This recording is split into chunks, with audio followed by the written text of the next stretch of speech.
Hello students, gravitation ચેપ્ટરની અંદરનો આપણો આ ટોપિક નંબર 4 એટલે કે સેટેલાઇટ્સ એન્ડ કેપ્લર્સ લો.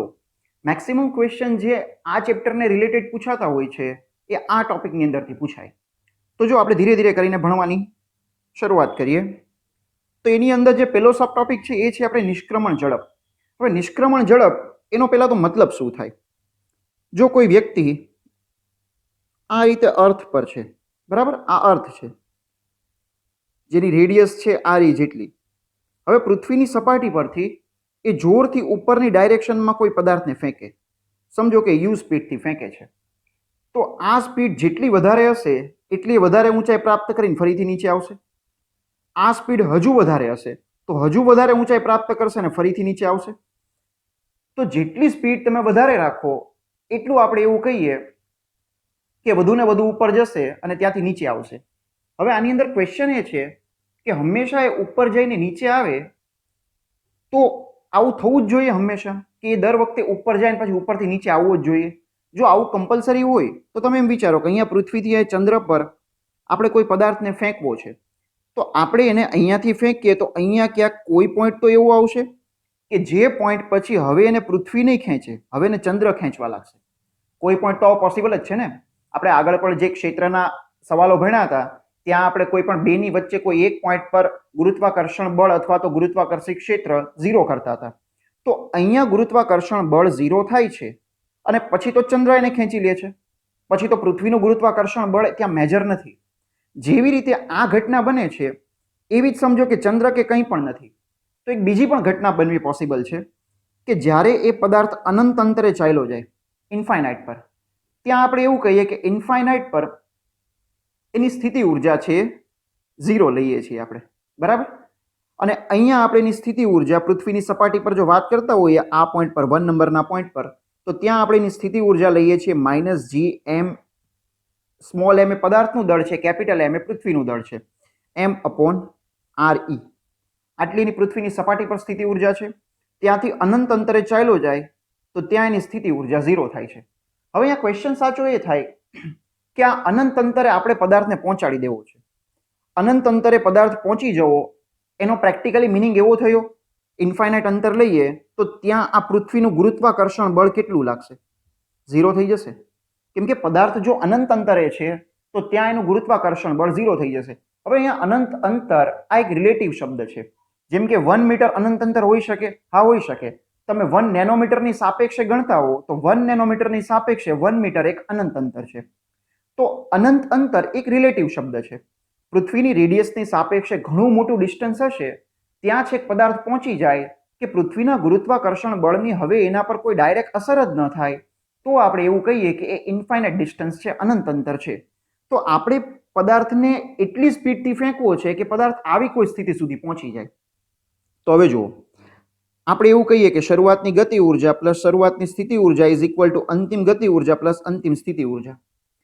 શરૂઆતમાં પદાર્થને આપણે કેટલી ગતિ ઉર્જાથી છોડીએ તો ½ mu². શરૂઆતમાં જે પોઈન્ટ પરથી પદાર્થને છોડીએ છીએ ત્યાં સ્થિતિ ઉર્જા કેટલી છે? -gm_m/re. હવે અંતિમ જે પોઈન્ટ પર પહોંચે છે એ અંતિમ પોઈન્ટ પર સ્થિતિ ઉર્જા કેટલી છે? 0. હવે અંતિમ પોઈન્ટ પર ગતિ ઉર્જા કેટલી છે? તો હવે તમે સમજો, ધારો કે આ અનંત અંતરે પહોંચી ગયો. શરૂઆતમાં એની પાસે કંઈક ને કંઈક ગતિ ઉર્જા છે. જો હું તમને પહેલા સમજાવ્યું હતું, બરાબર. એની પાસે સમજો કે k ગતિ ઉર્જા શરૂઆતમાં છે. એ બધી ગતિ ઉર્જા સ્થિતિ ઉર્જામાં કન્વર્ટ થતી થતી થતી અહીંયા સુધી અનંત અંતરે પહોંચે. અને અનંત અંતરે પહોંચવા છતાં ધારો કે એની પાસે અમુક k/4 જેટલી, કે આપણે કોઈ પણ ધારી લઈએ, આટલી ગતિ ઉર્જા બાકી બચી. હવે આટલી ગતિ ઉર્જા બાકી બચે તો આનો મિનિંગ શું થયો? આનો મિનિંગ એવો થયો કે એક તો પદાર્થ પૃથ્વીના ગુરુત્વાકર્ષણ ક્ષેત્રની જે તીવ્રતા છે એમાંથી બહાર પણ નીકળી ગયો. બહાર નીકળી જવા છતાં એની ગતિ ઉર્જા પૂરી ન થઈ ગઈ, એની ગતિ ઉર્જા થોડી બચે છે. હવે આટલી ગતિ ઉર્જા બચે છે તો એનો મતલબ એમ થયો કે આટલી ગતિ ઉર્જા સાથે વર્ષોના વર્ષો સુધી એમનો એમ ચાલ્યા રાખશે. આપણે એવું કહીએ કે પૃથ્વી પરથી આજ સુધીમાં આપણે પૃથ્વીથી દૂરમાં દૂર મોકલેલો એક પદાર્થ છે, વોયેજર યાન છે. એ વોયેજર યાન અચળ ઝડપથી કન્ટિન્યુ એમને એમ ચાલે છે. એને ત્યાં કોઈ ફ્યુલની જરૂર નથી, કંઈ નથી. એનું કારણ શું?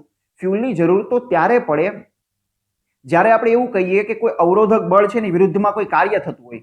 પૃથ્વી પર આપણને ફ્યુલની જરૂર કેમ પડે છે? કેમ કે ઘર્ષણ નામનું એક અવરોધક બળ છે, એની વિરુદ્ધમાં આપણને ફ્યુલ જોઈએ. ધારો કે સુરતથી અમદાવાદનો આપણે રસ્તો એવો બનાવી દઈએ કે જે એકદમ લીસો રસ્તો હોય, ફ્રિક્શન ઝીરો હોય, તો જેવો એક જગ્યાથી તમે ધક્કો માર્યો એટલે સીધો અમદાવાદ જઈને જ ઉભો રહીએ, અને એ પણ જો એને કોઈ અવરોધક બળ લગાવીને રોકે તો. નહીતર કોઈ પણ ફ્યુલ વગર એ કન્ટિન્યુઅસલી ગતિ કરી શકશે. આ તો ન્યૂટનનો નિયમ છે, પણ એવું પ્રેક્ટિકલી પણ પોસિબલ નથી. એનું એક કારણ એ છે કે ફ્રિક્શન ન હોય તો બ્રેક કેમ લાગે, એક્સિડન્ટ થઈ જાય, એ બધી સેકન્ડરી વસ્તુ છે. પણ સ્પેસની અંદર એવી કોઈ પ્રોબ્લેમ નથી. સ્પેસની અંદર k/4 જો ગતિ ઉર્જા એની બચે છે, મતલબ એની k/4 ગતિ ઉર્જા ક્યારે ઓછી નહીં થાય? કેમ કે અહીંયાથી અહીંયા કેમ એની ગતિ ઉર્જા 3k/4 ઓછી થઈ ગઈ? કારણ કે એ જ તો સ્થિતિ ઉર્જામાં કન્વર્ટ થઈ ને. સ્થિતિ ઉર્જા જે અહીંયા ઓછી હતી ત્યાંથી વધુ સ્થિતિ ઉર્જા સુધી એ જાય છે. હવે તમે સમજો, આપણે આ કેને મિનિમમમાં મિનિમમ કરવો છે. આપણું ટાર્ગેટ એવું નથી કે અહીંયા પદાર્થ પહોંચી જાય ઇન્ફાઇનાઇટ અંતર અને પછી એમ સ્પેસમાં આમ તેમ આટા મારવો જોઈએ. આપણે એને આટા નથી મરાવવું, આપણે બસ ત્યાં ખાલી એને જસ્ટ પહોંચાડવો છે, જસ્ટ ત્યાં પહોંચવો જોઈએ. જસ્ટ પહોંચાડવો છે તો એનો મિનિંગ એવો થયો કે અહીંયા મિનિમમમાં મિનિમમ ગતિ ઉર્જા આપવી છે, મિનિમમમાં મિનિમમ આપણે વેગ આપવો છે. હવે અહીંયા મિનિમમમાં મિનિમમ વેગ આપીએ આપણે, તો એનો મતલબ તો એવો થયો કે જેવો અહીંયા પદાર્થ પહોંચે કે સીધો એનો વેગ 0 થઈ જશે, મતલબ એની ગતિ ઉર્જા 0 થઈ જશે. બરાબર? ક્લેરિટી હોવી જોઈએ, નહીતર પછી ક્યારેક એવું વિદ્યાર્થી સૂત્ર ગોખી નાખે ને પછી આગળ પાછળનું કંઈ ખબર જ ન હોય. આપણે એને ત્યાં પહોંચાડીને સીધો એનો વેગ 0 થવો જોઈએ, મતલબ કે એ ગુરુત્વાકર્ષણ ક્ષેત્રની બહાર નીકળી ગયો એવો એનો મતલબ થાય. ઓછો હોય તો ચાલે, ન ચાલે, કેમ કે ઓછો હશે તો એ ત્યાં જશે, પાછું પૃથ્વી એને ખેંચી લેશે ને પાછો પૃથ્વી પર આવશે. થોડો વધારે હોય તો વધારે હોય તો ચાલે, વધારે હોય તો બહાર નીકળી જશે પણ સ્થિર નહીં થઈ જાય. એ ફરીથી પોતાની જે ગતિ ઉર્જા k/4 કેમ અહીંયા બચે છે એમ જેટલી ગતિ ઉર્જા બચશે એટલાથી એમને એમ ચાલ્યા રાખશે. તો જુઓ, હવે આપણે એમ કહીએ કે આપણે અનંત અંતરે પહોંચાડી દઈએ તો ત્યાં ગતિ ઉર્જા પણ 0 થઈ જાય છે. હવે આને સામે જવા દઈએ તો હાફ mm ઉડાવી દઈએ તો u² = gm/re. તો u નું સૂત્ર કંઈક આ ટાઈપનું આવશે, √gm/re. હવે છે ને આ સૂત્રનો થોડો તમે મતલબ સમજો, 2gm/re, કેમ કે આ 2 અંશમાં જશે ને. હવે આ સૂત્રનો થોડો બરાબર અર્થ સમજો. આ સૂત્ર માટે, આ સૂત્રને પ્રૂવ કરવા માટે આપણે મેથડ કઈ યુઝ કરી? એનર્જી કન્ઝર્વેશન, ઉર્જા સંરક્ષણનો નિયમ. હવે એનર્જી કન્ઝર્વેશનની મેથડ આપણે યુઝ કરીએ તો એનો ડાયરેક્ટ મિનિંગ એવો થાય કે આની કોઈ પણ કેલ્ક્યુલેશન દિશા પર આધારિત નથી, કોઈ પણ કેલ્ક્યુલેશન દિશા પર આધારિત નથી. હવે જો આ થોડી અજીબ વસ્તુ લાગે પણ તમે બરાબર સાંભળજો. આ પૃથ્વીની સપાટી છે. કોઈ વ્યક્તિને ધારો કે બિલ્ડિંગ પર ચડી ગયો, h ઊંચાઈની નાની અમથી બિલ્ડિંગ છે. હવે ત્યાંથી એને પદાર્થને અનંત અંતરે ફેંકી દેવો છે, તો સૂત્ર શું થઈ જશે? તો એનું સૂત્ર થઈ જશે √2gm/re + h, કારણ કે હવે h ઉપર છે એટલે હંમેશા આ સૂત્ર જ નહીં ગોખી નાખવાનું. જેવી સિચ્યુએશન હોય એવું સૂત્ર હોય, કારણ કે અહીંયા re + h કેમ આવે? કેમ કે અહીંયા re + h આવશે ને. જો અહીંયા re + h આવે તો અહીંયા સૂત્રમાં સાબિતીમાં re + h આવશે. હવે કોઈ વ્યક્તિ છે, એણે એક પદાર્થને આમ ડાયરેક્ટ ઉપર ફેંકો, 1 નંબરના વ્યક્તિએ પદાર્થને ઉપર ફેંકો, 2 નંબરના વ્યક્તિએ પદાર્થને આમ ફેંકો, 3 નંબરના વ્યક્તિએ પદાર્થને આમ ક્રોસમાં ફેંકો. તો આમાંથી આ 3માંથી અને 4 નંબરો પણ લઈ લઈએ, એને આમ થોડો આમ સાઈડમાં ક્રોસમાં ફેંકો, પૃથ્વીને ટચ ન થાય એવી રીતે. બરાબર? આ 4 પદાર્થને બહાર ફેંકે છે તો કોણ નિષ્ક્રમણ ઝડપ પ્રાપ્ત કરશે? 4ને સેમ ટુ સેમ આ જ સ્પીડથી ફેંકવામાં આવે છે તો કોણ પૃથ્વીના વાતાવરણમાંથી બહાર જઈ શકે? તો અહીંયા તમને એ ક્લેરિટી હોવી જોઈએ કે આ 4 જશે. જ્યાં સુધી એને કોઈ ધક્કો નહીં લાગે ત્યાં સુધી આપણે એમ કહીએ કે આ 4 જશે. એનું કારણ શું? 4 એટલા માટે જશે કારણ કે આની અંદર દિશા નામની કોઈ વસ્તુ આવતી જ નથી પ્રૂફમાં. આ એનર્જી કન્ઝર્વેશનથી પ્રૂવ કર્યું છે. આ પદાર્થ આમ સીધો બહાર નીકળી જશે, આ પદાર્થ આમ જઈને થોડો આમ ક્યાંક બહાર નીકળી જશે, આ પદાર્થ આમ જઈને પછી આમથી ક્યાંકથી બહાર નીકળી જશે પૃથ્વીના ગુરુત્વાકર્ષણ ક્ષેત્રની, અને આ પદાર્થ જો પૃથ્વી ટચ નહીં થાય તો આમ ક્યાંક બહાર નીકળી જશે. હવે જો પૃથ્વી ટચ થઈ જાય તો પછી ડાયરેક્ટ એના પર આમ નોર્મલ ફોર્સ લાગે, મતલબ આપણી કેલ્ક્યુલેશન કોઈ મતલબ વગરની થઈ ગઈ. એનર્જી કન્ઝર્વેશન ત્યાં સુધી લાગે જ્યાં સુધી કોઈ ઇમ્પલ્સિવ ફોર્સ ન હોય. ઇમ્પલ્સિવ ફોર્સ લાગે મતલબ હવે એનર્જીનું કન્ઝર્વેશન ન થાય. તો આપણે એવું કહીએ કે આ વસ્તુ દિશા પર આધારિત નથી. તમે કોઈ પણ ડાયરેક્શનની અંદરથી ફેંકશો, હા સમય બધાને અલગ અલગ લાગી શકે, એનર્જી કન્ઝર્વેશનને સમય સાથે કોઈ મતલબ નથી, સમય બધાને અલગ અલગ લાગશે, પણ એક વસ્તુ ક્લિયર છે કે આટલી સ્પીડથી તમે ફેંકો છો મતલબ એ પદાર્થ પૃથ્વીના વાતાવરણ તો નહીં પણ પૃથ્વીના ગુરુત્વાકર્ષી ક્ષેત્રની તીવ્રતાથી બહાર નીકળીને જવો જ જોઈએ. હવે કોઈને એવો પ્રશ્ન થાય ચલો અહીંથી આપણે પૃથ્વીમાંથી એકમ ટનેલ ખોદી દઈએ, આ છેડેથી સ્ટાર્ટ કરીએ ને આ છેડે એન્ડ થાય એવી એક ટનેલ ખોદી દઈએ. એક મૂવીમાં પણ એવું બતાવે છે. તો એ ટનેલની અંદરથી સમજો કે પદાર્થને આમ ફેંકી દઈએ તો પણ જશે. ગમે ત્યાંથી તમે એને ફેંકશો એ પૃથ્વીના વાતાવરણની બહાર ચાલ્યો જ જશે. શરત એક જ છે કે ટનેલમાં કોઈને અવરોધક બળ ન લાગવું જોઈએ. બરાબર? પછી એ 100% પૃથ્વીના વાતાવરણની બહાર ચાલ્યો જશે. સોરી, વાતાવરણ નહીં પણ ગુરુત્વાકર્ષી ક્ષેત્રની બહાર ચાલ્યો જશે. બરાબર? તો પૃથ્વીના ગુરુત્વાકર્ષી ક્ષેત્રની બહાર પદાર્થને મોકલવા માટે આટલો વેગ જરૂરી છે. હવે સમજો, આપણે એક બ્લેક હોલ નામનો એક શબ્દ સાંભળ્યો છે. હવે આ બ્લેક હોલ શું છે? તો આપણને ખબર છે કે બ્લેક હોલ એટલે એક, આપણને ખબર, આમ તો ખબર જ નથી કે બ્લેક હોલ શું છે, પણ આપણને એટલું ખબર છે કે બ્લેક હોલ એક એવો પદાર્થ છે જ્યાંથી લાઇટ પણ છટકીને ન જઈ શકે. લાઇટ પણ છટકી ન શકે. આને આપણે બ્લેક હોલ કહીએ. કેમ કે લાઇટ પણ છેલ્લે તો કોઈ દળવાળી કોઈ વસ્તુ હશે, દળ ધારિત કોઈ ને કોઈ વસ્તુ છે. સમજો, લાઇટ આમ જતી હોય, આ ડાયરેક્શનમાં સુરેખ પથ પર જાય છે. હવે કોઈ સ્ટારનું ગુરુત્વાકર્ષણ બળ જો બહુ સ્ટ્રોંગ હોય, કોઈ સ્ટાર છે આ, એનું ગુરુત્વાકર્ષણ બળ બહુ સ્ટ્રોંગ હોય તો એ લાઇટને આમ મોડિફાઈ કરી દે. એટલા માટે આઇન્સ્ટાઈન એવું કહેતા કે માની લો કે આપણી પાસે કોઈ ગન હોય અને ગનની મદદથી આપણે આકાશના બધા સ્ટારને શૂટ કરી શકતા હોય, તો તમે આનો નિશાનો લઈને આને શૂટ કરો તો દુનિયાનો એક પણ સ્ટાર ક્યારે શૂટ થશે જ નહીં. એનું કારણ શું? કારણ કે આપણને જે સ્ટાર જ્યાં દેખાય છે એ સ્ટાર એક પણ એ પોઝિશન પર હોતો નથી. ક્યારેક ક્યારેક તો એવું હોય છે કે કોઈ સ્ટાર આપણને ડાબી બાજુ દેખાતો હોય એ ખરેખર એકદમ ઉપર હોય. કારણ કે લાઇટ ખરેખર કેટલા આવા સ્ટાર પાસેથી પાસ થઈને આવી હોય એ આપણે કેલ્ક્યુલેટ કરીને કહી જ ના શકીએ. એટલા માટે આપણને જે પણ દેખાય છે એ ખરેખર તો એક ટાઈપનું ઇલ્યુઝનરી વર્લ્ડ જ છે. કોઈ પણ સ્ટાર આપણને એની ઓરિજિનલ પોઝિશન પર દેખાતો જ નથી. બરાબર? કંઈ નહીં, ચલો એ બધું પછીનું સાયન્સ છે. પણ આ સ્ટારનું ગુરુત્વાકર્ષણ બળ એટલું છે કે લાઇટને આમ ટર્ન મરાવી દે છે. હવે તમે એમ સમજો, કેમ કે આ ડાયરેક્શનમાં આમ ફોર્સ લગાવશે ને, એ ફોર્સના લીધે લાઇટ ટર્ન થઈ જાય. હવે આનું ગુરુત્વાકર્ષણ બળ જે છે, ગ્રેવિટી, એ લગભગ ઇન્ફાઇનાઇટ હોય. ઇન્ફાઇનાઇટ ડાર્ક એનર્જી એની અંદર એટલી છે, એટલું મેટર એની અંદર છે કે એટલું દળ એની અંદર છે કે ઇન્ફાઇનાઇટ દળની વસ્તુ છે. બ્લેક હોલ એટલે તમારે એમ સમજવાનું કે ઇન્ફાઇનાઇટ દળની વસ્તુ છે. તો ઇન્ફાઇનાઇટ બળ લગાવશે તો એનો મતલબ જેવી લાઇટ આમ પાસ થતી હશે તો લાઇટ સીધી બ્લેક હોલની અંદર જ ઘૂસી જશે. હવે બ્લેક હોલની અંદર જ લાઇટ ઘૂસી જાય તો આપણા આંખમાંથી અહીંથી પસાર થતી ને પરાવર્તન પામતી એક પણ લાઇટ આવશે નહીં. એનો મતલબ આ પદાર્થ આપણને દેખાય નહીં. બરાબર? એનર્જી કન્ઝર્વેશનથી કરવું છે તો આ પોઈન્ટ પર ગતિ ઉર્જા, સ્થિતિ ઉર્જા બધું લખો. KI plus UI is equal to KF plus UF. હવે KI કેટલો છે? તો KI આપણે કહીએ હાફ mv0 સ્ક્વેર. UI કેટલો છે? -gm capital M upon small r. KF કેટલો છે? હાફ mv સ્ક્વેર અને -gm કેપિટલ M અપોન, હવે ભૂલથી 2r ન લખાઈ જાય કારણ કે પૃથ્વીના કેન્દ્રથી અંતર લેવાનું હોય તો 3r આવશે. બરાબર? આ m કેન્સલ. આપણે v સ્ક્વેર શોધવો છે તો v square is equal to, અહીંયા v0 સ્ક્વેર 2 ને બધા વડે ગુણી દઈએ તો અહીંયા 2 ઉડાવી દઈએ તો અહીંયા 2 આવી જશે એમ. બરાબર? તો અહીંયા શું બચે છે? માઇનસ, આ પ્લસ, આ માઇનસ છે ને આ પ્લસ છે તો 2, પેલા તો g m બાય r ને કોમન લઈ લઈએ, પ્લસ gm બાય r ને કોમન લઈ લઈએ તો અહીંયા શું બચે? -2 બચે. આ mm તો આપણે ઉડાવી દીધા છે. બરાબર? અને અહીંયા શું બચે? +2/3 બચે. તો 2/3 છે તો 3 દુ 6, 6 માંથી 2 જવા દો તો 4, 4/3 આટલું આવશે. -4/3 gm અપોન r. આ ટાઈપનું તમારી વેગની કોઈ પણ રિલેશન આવશે. ક્લિયર? તો આવી બધી વસ્તુઓ તમને થોડી આવડવી જોઈએ. હવે માની લો કે આ વસ્તુને તમારે કાઇનેમેટિક્સથી ગણવી છે. કાઇનેમેટિક્સથી ગણવી હોય તો તમારે શું કરવાનું કે કોઈ પણ રેન્ડમ x ડિસ્ટન્સ પર, કોઈ પણ રેન્ડમ x ડિસ્ટન્સ પર તમે ચાલ્યા જાઓ. હવે x ડિસ્ટન્સ પર પાર્ટિકલ માટે આપણે ઇક્વેશન લખવું હોય તો એ પાર્ટિકલ માટેનું ઇક્વેશન આખું કઈ રીતે લખાશે? તો જુઓ, x ડિસ્ટન્સ પર જે પાર્ટિકલ છે એના પર બળ કેટલું લાગશે? F is equal to gm. આપણે એક કામ કરીએ, પૃથ્વીના કેન્દ્રથી જ x અંતર ગણી લઈએ. પૃથ્વીનું જે કેન્દ્ર હશે ત્યાંથી આ x અંતર ગણેલું છે. બરાબર?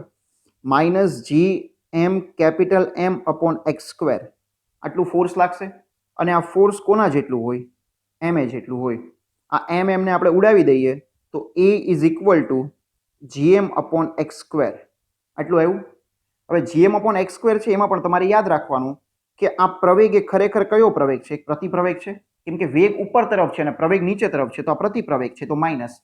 હવે તમને આ એક રિલેશન મળી ગયા. કઈ રિલેશન છે? AX relation. હવે તમે એને કોઈ પણ રિલેશનમાં ફેરવી શકો. VX માં ફેરવશો તો આવો જ આન્સર આવશે, બરાબર. એના પછી XT માં ફેરવશો, કોઈ પણ રિલેશનમાં ફેરવી શકાય. આ XT માં એમાં ફેરવવાના હજુ તમને ઇન્ટિગ્રેશનના ફોર્મ્યુલાઓ આવડતા નહીં હોય, એ 12th માં આવડશે. પણ આ વસ્તુમાં જો સમય કે આ તે કોઈ પણ વસ્તુ પૂછે તો પછી તમારે આ ઓરિજિનલ મેથડમાં જવું પડે. ત્યાં તમને ઇન્ટિગ્રેશનની બધી વસ્તુઓ 12th તમે ભણશો ને પછી તમને આ ક્લેરિટીથી આવડશે, બરાબર. જો પછી કોઈ આવો ક્વેશ્ચન છે. હવે આ ક્વેશ્ચનને પહેલા સમજી લ્યો. આપણી પાસે m ડેશ દાના અમથા દળનો એક પાર્ટિકલ છે, જે પાર્ટિકલને આપણે આ ગ્રહ પરથી આ ગ્રહ પર પહોંચાડવો છે, અહીંયા પહોંચાડવો છે.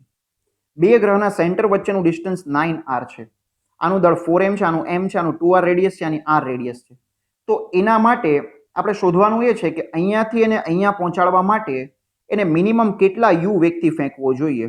આ u વેગ આપણે શોધવો છે, બરાબર. સ્ક્રીન પોઝ કરો અને 5-10 મિનિટ પહેલા ટ્રાય કરો, પછી હું તમને કેલ્ક્યુલેટ કરાવું. જો ધ્યાન આપો. હવે આને તમે સમજો. ઘણી વખત વિદ્યાર્થીઓ મિસ્ટેક શું કરે, અને અહીંયાથી છેક અહીંયા સુધી પહોંચાડી દે, ત્યાં એનર્જી કન્ઝર્વેશન કરે. એકદમ રોંગ મેથડ છે. પાર્ટિકલને અહીંયાથી છેક અહીંયા સુધી પહોંચાડવાની જરૂર જ નથી. આપણે ખાલી એને અહીંયા પહોંચાડવાનો છે કે જે જગ્યા પર F net બરાબર 0 થઈ જાય. જ્યાં સુધી આનું ગુરુત્વાકર્ષણ ખેંચે છે ત્યાં સુધી જ પ્રોબ્લેમ છે ને. એક વખત અહીંયા પહોંચે અને પછી એનો વેગ 0 થઈ જાય તો હવે તો આનું ગુરુત્વાકર્ષણ એને આમ ખેંચી જ લેશે. તો આપણું ટાર્ગેટ પાર્ટિકલને ખાલી અહીંયા સુધી પહોંચાડવાનું છે, બરાબર. તો આપણે એનર્જી કન્ઝર્વેશન આ પોઈન્ટ અને આ પોઈન્ટની વચ્ચે કરવું પડશે, 1 અને 2 નંબર વચ્ચે. તો એના માટે તો આપણને એ ખબર હોવી જોઈએ કે આ પોઈન્ટનું ડિસ્ટન્સ અહીંયાથી છે કેટલું. આપણે x ધારી લઈએ તો આ 9r - x થશે, બરાબર. જો હવે ધ્યાન આપો. આપણે લખીએ આ પોઈન્ટ પર કોઈ પણ m ડેશ દળનો પાર્ટિકલ છે તો એના પર આનું ગુરુત્વાકર્ષણ બળ કેટલું હશે? તો g4m m dash upon x². અને આ બીજાનું કેટલું હશે? g m dash upon 9r - x². આવું આવશે. હવે પહેલા તો આ g ઉડાવી દઈએ, આ m ડેશ ઉડાવી દઈએ, આ m ઉડાવી દઈએ. હવે બંને બાજુ વર્ગમૂળ પણ લઈ લઈએ તો 2 into 9r minus x is equal to x. તો 18r is equal to 3x. તો x કેટલું આવશે? 6r આવશે. x is equal to 6r આવે છે.